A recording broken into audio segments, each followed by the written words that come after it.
बिहार में अभी भाजपा का गठबंधन चिराग पासवान के साथ हुआ ही था कि भारतीय जनता पार्टी ने चिराग को बड़ा झटका दे दिया है। दरअसल लोक जनशक्ति पार्टी रामविलास के राष्ट्रीय अध्यक्ष चिराग पासवान ने भारतीय जनता पार्टी के साथ कुछ शर्तें रखी। उन शर्तों पर उनकी बातचीत हुई, वो डील हुई और उसके बाद चिराग पासवान इस गठबंधन में शामिल हो गए। लेकिन जैसे जैसे चिराग पासवान इस गठबंधन में शामिल हो रहे हैं, वैसे वैसे पशुपति पारस का इस गठबंधन से रास्ता साफ होता हुआ नजर आ रहा है। वो बाहर किए जा सकते हैं, कभी भी पशुपति पारस को बाहर का रास्ता दिखाया जा सकता है। लेकिन इसी बीच खबर है कि संजय जायसवाल ने एक बयान देकर बिहार में एक बार फिर से झमेला खड़ा कर दिया है।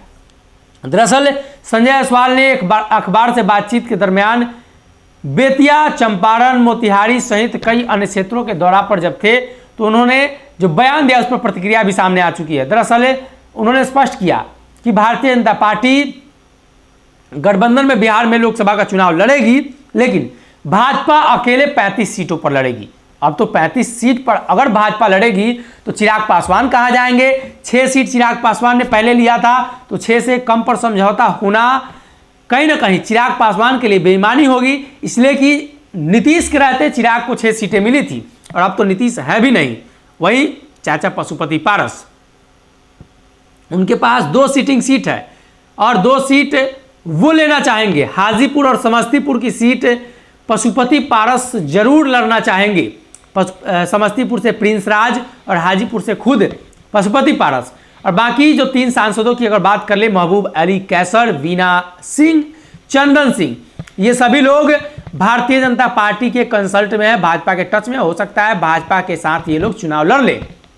लेकिन जब बातें सामने आ ही रही है तो चिराग पासवान की तरफ से ये टिप्पणी की गई है उनके पार्टी के नेताओं की तरफ से, ये कतई बर्दाश्त नहीं होगा, किसी भी प्रकार की कोई बात इस मसले पर नहीं होगी।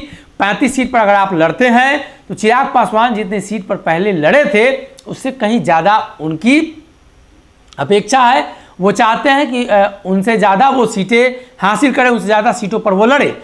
दरअसल चिराग पासवान का 10 के आसपास यानी 2 दर्जन सीटों पर चुनाव लड़ने का इस बार प्लान है और यही वो वजह है कि चिराग ने और उनकी पार्टी की तरफ से प्रतिक्रिया सामने आ गई है। कहीं ना कहीं ये गलत है और इस तरीके से भारतीय जनता पार्टी के शीर्ष नेताओं को बयान नहीं देना चाहिए। अगर ये वीडियो पसंद आई और वह बिहार के राजनीति और बिहारियत से सरोकार रखेनी तो सब्सक्राइब बटन दबा के चैनल के सब्सक्राइब कर ली। ओजे एगो घंटी बा, ओकरा बटन दबा देला से कुल सटीक और मारक खबर रुआ मुफ्त में मिल जाई।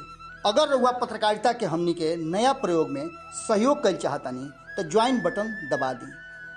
पेटीएम नंबर नोट कर ली 9386816700।